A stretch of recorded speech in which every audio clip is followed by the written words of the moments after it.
merupakan kelanjutan dari pembuatan POC. Nah, kalau sebelumnya kita sudah membuat POC ditambahkan dengan ZPT auksin dan sitokinin, sekarang kita akan membuat POC versi generatifnya ya Pak Huri ya. Di sini untuk generatifnya kita sudah menyediakan beberapa bahan hampir sama seperti sebelumnya. Yang pertama di sini ada umbi bawang merah, ini bagian akarnya. Nah, bagian ini ya, bagian pangkal. Kalau tadi kita gunakan pada bagian ujungnya. Nah, setelah itu kita juga ada beberapa ini papain. Nah, ini papaya yang sudah dipotong-potong menjadi lebih kecil. Lalu ada nanas. Nah, ini kulitnya juga bisa diikutkan. Ini juga sudah dipotong-potong. Dan ada pisang. Ini pisang ya. Kemudian ada mangga beserta kulitnya. Ini juga sudah dipotong-potong. Lalu ada telur. Ini kita sediakan 4 butir telur. Kemudian ada ini arang kayu. Bisa arang batok kelapa. Nah, bisa batok kelapa juga, bisa arang sekam. Bisa arang sekam juga. Dan juga ini ada pupuk atau kotoran kelelawar. Guano. Ini dari Mas Anton, dari Mas Bangsawan, daerah Jepara, Jawa Tengah. Ya, ini tempo hari saya order untuk dicoba membuat POC pupuk pupuk vegetatif dan pupuk generatif. Nah, saat ini akan saya buat proses pupuk generatif. Di mana tadi bahan-bahannya udah dijelaskan, cuma saya boleh nambahkan sedikit. Nah, oke ya. Ini apa? Nanas. Ya, ini nanas. Yang terkandung dalam nanas ini selain unsur fosfor atau unsur P, di dalamnya ada etilen. Ya, ada etilen. Apa itu etilen? Etilen adalah hormon. Ya, hormon dia memiliki sifat yang panas, di mana hormon ini bisa digunakan sebagai pemacu, ya, pemacu pertumbuhan generatif. Jadi kalau teman-teman memiliki tanaman-tanaman yang sulit untuk generatif, tanaman yang sulit untuk berbuah, tanaman yang sulit untuk melakukan pembungaan, maka ini salah satunya senyawa di dalamnya nanas ini ada yang namanya hormon etilen. Ya, hormon etilen adalah hormon yang merangsang untuk pemasakan. Oke. Selain hormon di sini ada etilen, ini juga ada bromelin. Nah, bromelin ini sifatnya untuk pelunakan, mempercepat dari proses yang bahan yang keras, begitu dicampurkan ini menjadi lunak, karena ini enzim ya, bromelin itu merupakan enzimnya. Nah, seperti itu. Kemudian selain nanas, ini ada pepaya. Kita kenal dengan papain untuk enzimnya. Ini juga bisa digunakan sebagai pelunak. Ya, sebagai pelunak. Bisa sebagai mempercepat proses fermentasi, mempercepat proses reduksi, ya, penguraian bahan organik untuk bisa lebih cepat menjadi nutrisi yang siap serap oleh tanaman, ya. Di pepaya, selain ini kandungan fosfor, ya, di kulit, di buah, di biji ini kalium. Nah, selain fosfor, di pepaya mengandung enzim papain.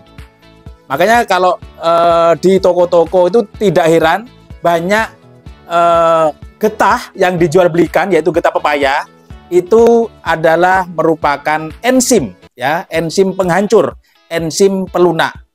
Juga banyak digunakan di kosmetik dan lain-lain, ya. Itu enzim papain.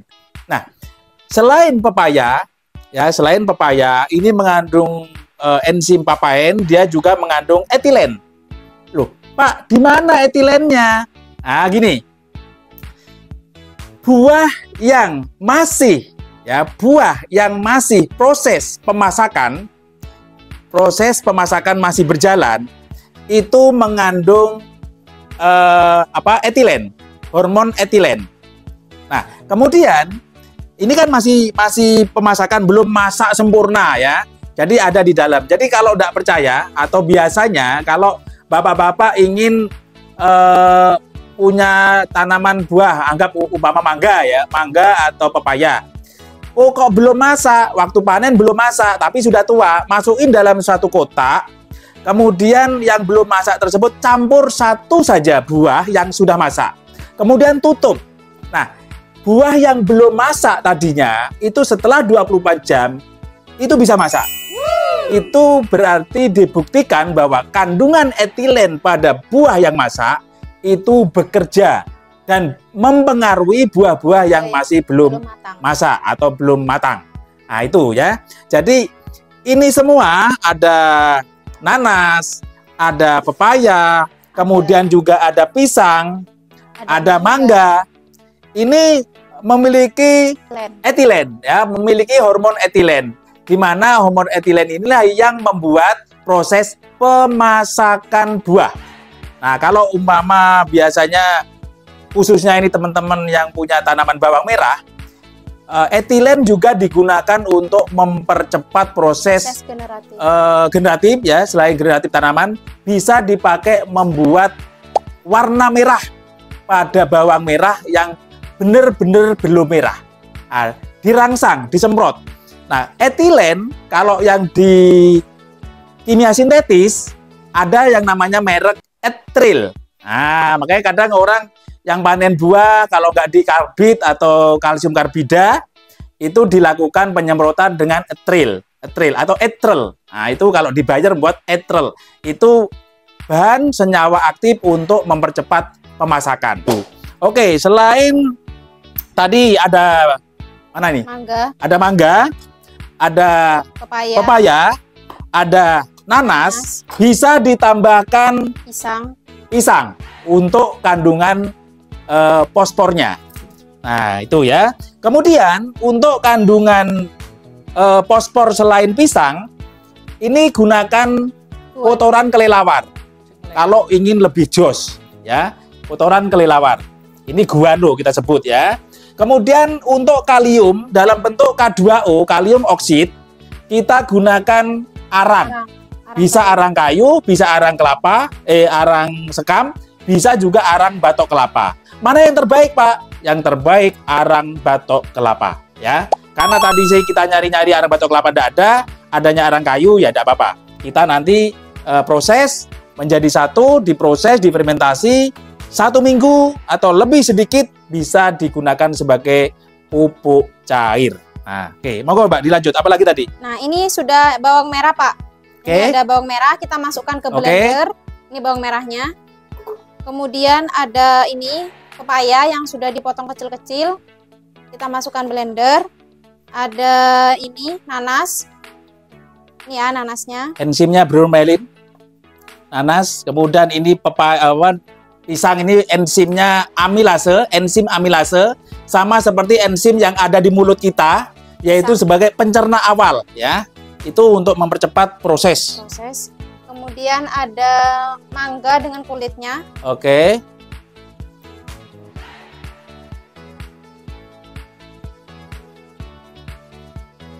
Setelah itu air kelapa ya? Air kelapa. Ini arang sekamnya mau dimasukkan juga? Itu ini dulu supaya larut. Nah, air kelapanya arang sekamnya nusul. Setengah apa urige? Ya, segitu udah cukup. Nah, nanti kan itu ada airnya juga. Oke. Lalu kita blender sampai halus. Oke.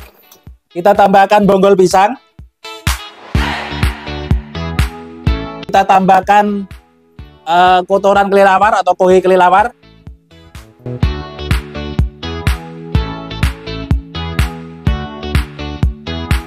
Oke, kemudian tambahkan arang kayu untuk kaliumnya. Ini nanti arangnya berupa kaliumnya udah jadi K2O ya, kalium oksid siap serap. Nanti untuk kawan-kawan yang mau membuat prosesnya disesuaikan. Kalau ingin K-nya lebih tinggi berarti arangnya yang lebih tinggi. Kalau P-nya lebih tinggi maunya berarti kadar guano atau buahnya ini yang harus lebih banyak.